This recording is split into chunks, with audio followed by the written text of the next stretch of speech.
안녕하십니까. 1:1로 세계로 17번째 만남이 되었습니다. 참 많이 왔죠. 저희가 이때 성경 공부로는 8번째 만남, 시험을 이기는 생활이 오늘의 주제입니다. 믿음을 가진 성도들, 성령 충만한 성도들에게도 있어서도 피할 수 없는 것이 시험이죠. 우리가 늘 승리하는 생활을 해야 됨에도 불구하고 우리는 여러 가지 시험에 무력하게 넘어질 때가 있고 실패할 때가 있고 또 시험에 빠질 때가 많이 있죠. 그럼에도 불구하고 우리는 시험을 이기는 삶을 살아가야 될 것입니다. 오늘의 주제는 그러한 삶을 우리들에게 제시해주고 또 가르쳐주고 있습니다. 오늘 강의해 주실 목사님은 우리 교회 노한구 목사님이십니다. 우리 목사님께서는 두란노에서 나온 영적 전쟁 핸드북을 번역하신 목사님이시고 또 두란노 안에서 많은 강의를 해주시고 계십니다. 특별히 영적 전쟁, 시험을 이기는 삶에 있어서 탁월한 강의를 해주시는 목사님이십니다. 목사님의 강의를 통해서 또 시험을 이기는 삶이 여러분의 생활이 되어지기를 간절히 바라봅니다. 특별히 우리의 신앙의 삶에 어려운 부분들이 많이 있지만 그 속에서 늘 승리할 수 있는 저와 여러분이 되기를 간절히 바라봅니다. 기도하시겠습니다. 하나님 아버지 감사합니다. 1:1로 세계로 17번째 8번째 만남인 시험을 이기는 생활의 삶을 공부하게 하여 주셔서 감사드립니다. 하나님, 저희의 공부를 통해서 우리의 믿음이 승리하는 삶을 살아가게 도와주시고 강의해 주시는 목사님, 또 듣는 저희 모두에게 주의 축복과 은혜가 임하여 주시옵소서. 하나님, 우리가 시험에 무너질 때가 있고 넘어질 때가 많이 있습니다. 하나님, 저희가 늘 승리한 크리스천의 삶을 살아갈 수 있도록 은혜를 베풀어 주시옵소서. 예수님의 이름으로 기도드립니다. 아멘.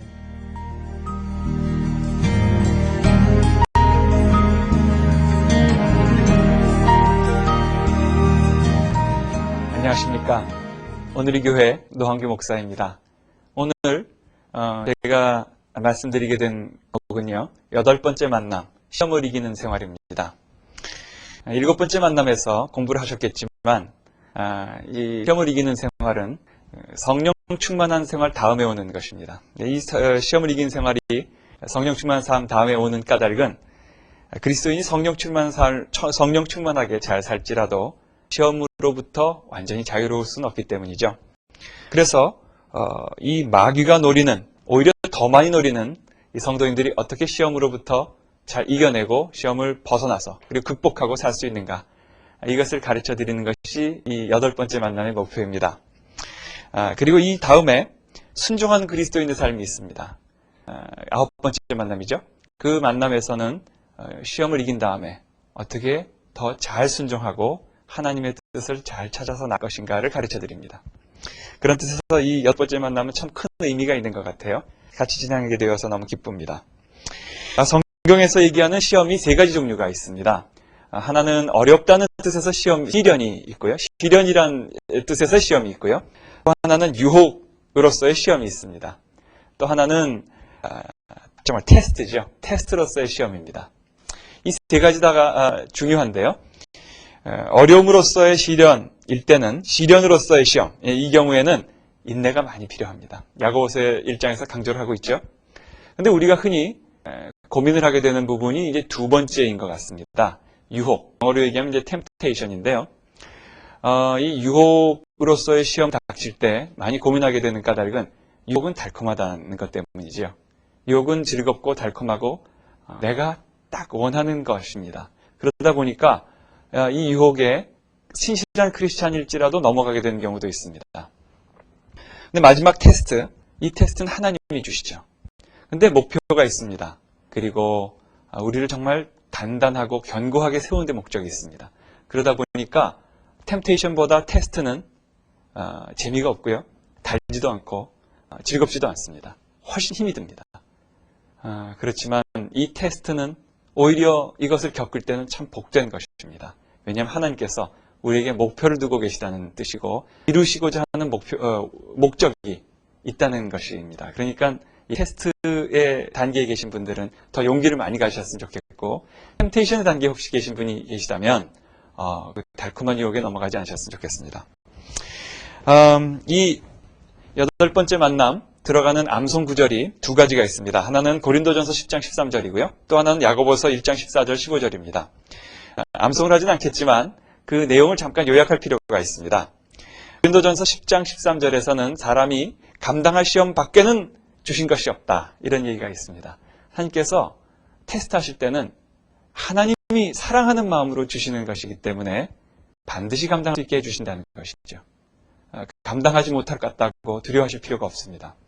근데 두 번째 암송 구절 야고보서 1장 14절 15절은 이런 말씀입니다. 오직 사람이 시험을 받는 것은 자기 욕심에 이끌려서 시험을 받는 것이다.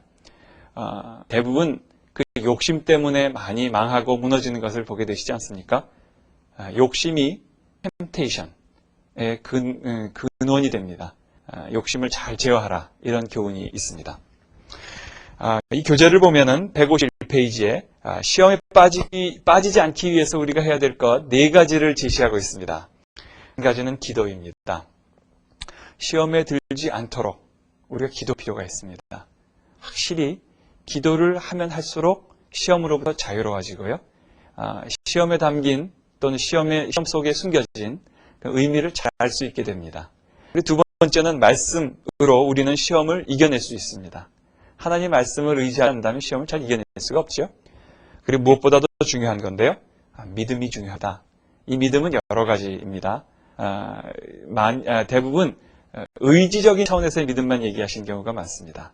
그렇지만 성경에서 얘기하는 이 믿음은요. 나의 실수나 연약함에도 불구하고 내가 이 시험을 잘 감당하기 어려울 수 있다는 점에도 불구하고 하나님이 나를 사랑하고 계시고 내가 실패했을지라도 내게 반드시 또 다른 기회를 주신다는 믿음입니다. 이 믿음이 참 필요합니다. 그리고 마지막 하나님께 순복하는 자세가 참 필요하죠. 어떤 경우든지 하나님께 순복한다. 나의 의지를 버리고 나의 욕정이나 내가 하고 싶은 계획도 버리고 하나님께 순복한다는 것입니다. 우리가 살다 보면요. 하나님께 순복하는 것이 말로는 쉬운데 실제로 못하고 있는 경우가 많다라는 것이죠. 하나님께 순복하시기를 진심으로 바랍니다. 그리고 그 시험을 공부를 하실 때 명심하실 것이 있는데요. 시험의 출원은 사단이라는 것이죠. 사단은 3가지 경로를 통해서 우리에게 접근해 오는데요. 첫 번째는 직접 공격한다는 것입니다. 초자연적인 영적 존재이기 때문에 우리를 공격하고 무너뜨리려는 온갖 방법을 다 사용합니다. 어떤 때는 참 놀라운 방법을 쓰기도 합니다. 그렇기 때문에 우리는 주의할 필요가 있습니다. 하지만 두려워해서는 안 되는 것이죠. 왜냐하면 두려움이라는 것은 하나님 주신 것이 아니니까요. 두 번째는 세상을 통해서, 세상을 통한다니까 좀 이해가 잘 안 되실 것 같아요. 환경을 통해서 우리를 공격하기도 합니다. 달콤한 환경도 있고요. 또는 혼란을 주는 환경도 있고 유혹을 주는 환경도 있습니다. 그리고 세 번째 시험이 참 중요한데요. 세 번째 시험은 우리 안으로부터 나오는 것입니다. 교재에서는 육신의 욕심으로부터 오는 시험이라고 얘기를 하고 있습니다. 육신의 욕심이라고 하면 이런 것입니다. 나의 계획이기도 하고요. 너무나도 잘 위장되어서 거룩하게 보이지만 아주 이기적인 동기 같은 것도 해당이 됩니다. 많은 분들이 하나님의 뜻을 알았다고 얘기하고 하나님의 음성을 들었다고 말을 하는데 이따금 그것을 통해서 불편해지거나 고통을 겪거나 갈등하는 분들, 심지어는 상처를 받는 분들도 생깁니다. 그 이유는 그 하나님의 음성을 들었다고 하는 이야기가 그것이 바로 실제로 하나님의 음성을 들은 것이 아니라 자기의 이기적인 계획을 더 강화시킨 때문이기도 합니다. 그러니까 사단이 나의 그 욕심이나 계획을 사용해서 하나님의 뜻을 그르치게 된다는 것입니다. 제가 볼 땐 맨 마지막에 겪는 시험들이 우리가 겪는 시험 가운데 가장 큰 시험인 것 같습니다. 내 안으로부터 오는 시험은 너무나도 교묘하기 때문에 잘 드러나지도 않고 어떤 때는 참 거룩해 보이기도 합니다. 그렇지만 그것도 옳지 않은 경우가 많고요. 그리고 하나님의 뜻을 거스르는 경우도 많습니다. 어느 때나 어느 경우나 중요한 것은 우리가 하나님께 어떻게 더 잘 순복하느냐는 것이죠. 내 계획을 잘 이루는 데 있지 않습니다. 사단이 3가지 경로를 통해서 우리에게 접근해 온다는 말씀을 드렸습니다.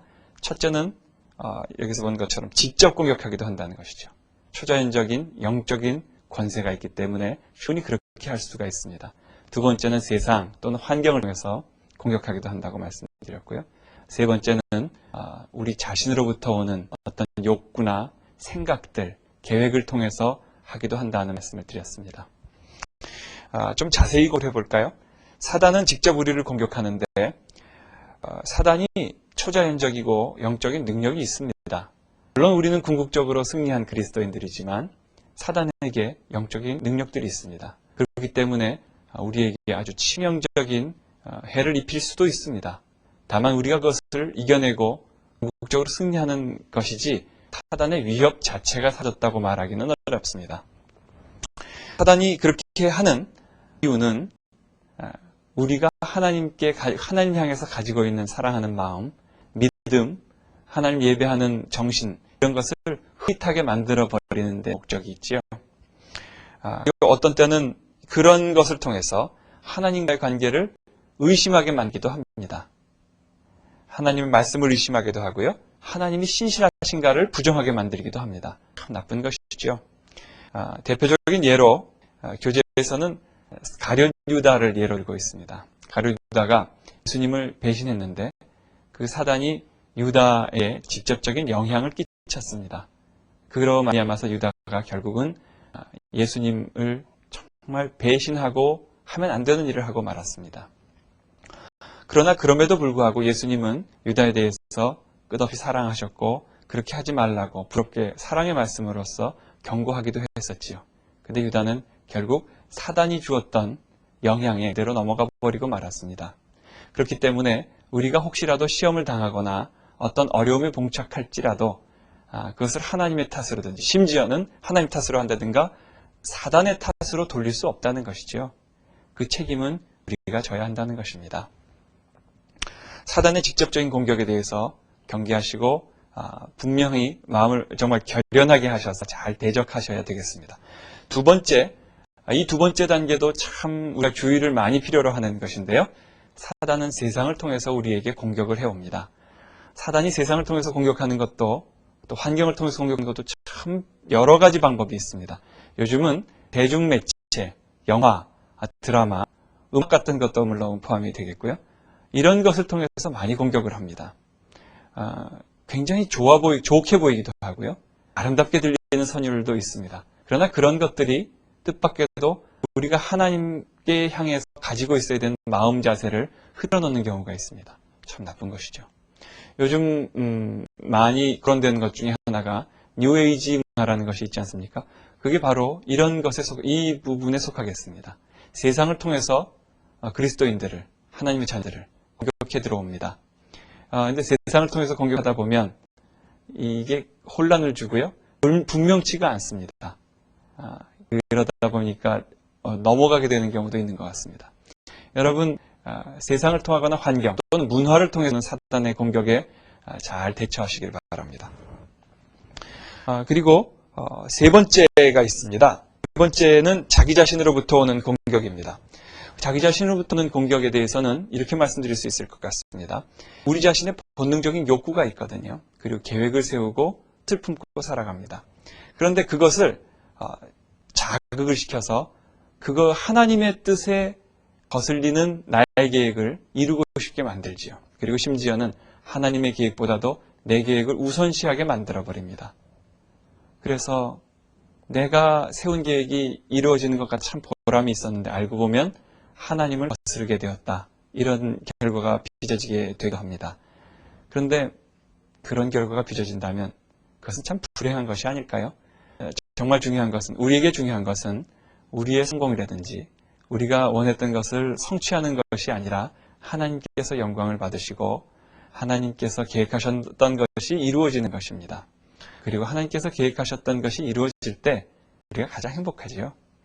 우리의 계획이 이루어지는 것보다 하나님의 계획이 이루어져야 마땅합니다. 그래서 아까도 그 시험을 이기기 위해서 마지막 단계로 순복을 해야 된다는 말씀을 드리지 않았습니까? 하나님께 순복하는 것, 무엇보다도 하나님께 순복하고 하나님께 진정하게 신령과 진정으로 예배할 수 있게 되는 것, 누구보다도 무엇보다도 하나님을 사랑할 수 있게 되는 것, 이것이 영적 전쟁의 가장 높은 단계에 속합니다. 소리를 내서 부르짖고 쫓아내고 그런 것 중요합니다. 하지만 최고의 영적 전쟁은 진심으로 하나님을 사랑하는 것입니다. 심지어는 내 뜻대로 안 됐을지라도 하나님을 찬양하는 것이고 내 계획대로 안 됐을지라도 찬양하는 것입니다. 실패의 와중에서도 찬양하는 것. 이것이 영적 전쟁의 가장 정점에 이르는 우리의 태도라고 보입니다. 디모데 후서의 말씀을 보면 청년이 정욕을 해결하는 방법을 이렇게 사도 바울이 제시해주고 있습니다. 시해라. 그리고 진실되게 함께 성도들과 함께 주님을 찾아라. 이렇게 얘기를 합니다. 의와 믿음과 사랑과 화평을 추구하라. 이런 기본적인 그리스도인의 덕목을 잘 추구하다 보면 사실은 영적 전쟁 또는 시험을 이기는 것이 어떤 때는 그런 믿음의 기본적인 태도를 가질 때 영적 전쟁이 더 옳게 그리고 쉽게 우리가 그거 할 수 있게 된다는 것이죠. 자, 오늘 말씀을 마무리 좀 하고 싶습니다. 사단이 공격을 해온다는 것은 분명합니다. 신실한 그리스도인도 공격을 합니다. 어쩌면 신실한 그리스도인을 더 공격할지도 모릅니다. 그럴 때 너무 좌절하지 마시고 또 너무 큰 소리도 치지 마시지만 두려워하지도 마시고 두려움 자체도 하나님으로부터 온 것은 아니기 때문입니다. 물론 큰 소리도 치시면 안 되겠죠. 큰 소리 치는 것도 하나님께서 주신 것은 아니니까요. 다만 침착하고 조심스럽게 그리고 신중하게 그리고 무엇보다도 하나님을 더욱더 사랑하면서 잘 이겨내시길 바랍니다.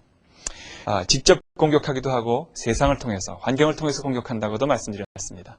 그리고 가장 교묘한 것은 나 자신으로부터 공격하는 것이라고 말씀을 드렸습니다. 여러분 이런 모든 것들을 잘 분별하시길 바랍니다. 힘을 주어서 혈과 육을 가지고 이기는 것 아닙니다. 우리가 이기게 되는 것은 하나님 말씀을 신뢰하고요. 그리고 정말 하나님의 무엇보다도 그 하나님의 위대한 사랑을 신뢰함으로써 그분께 진정으로 순종하고 복종함으로써 우리는 영적 전쟁에서 승리하게 됩니다. 사랑하는 여러분, 시험을 이기시고 또 영적 전쟁에서 승리하셔서 아름답고 멋진 삶을 하루하루 사시기를 진심으로 축원합니다. 이 마지막 이 8과를 마치신 다음에 순종하는 것에 대한 교훈이 나옵니다.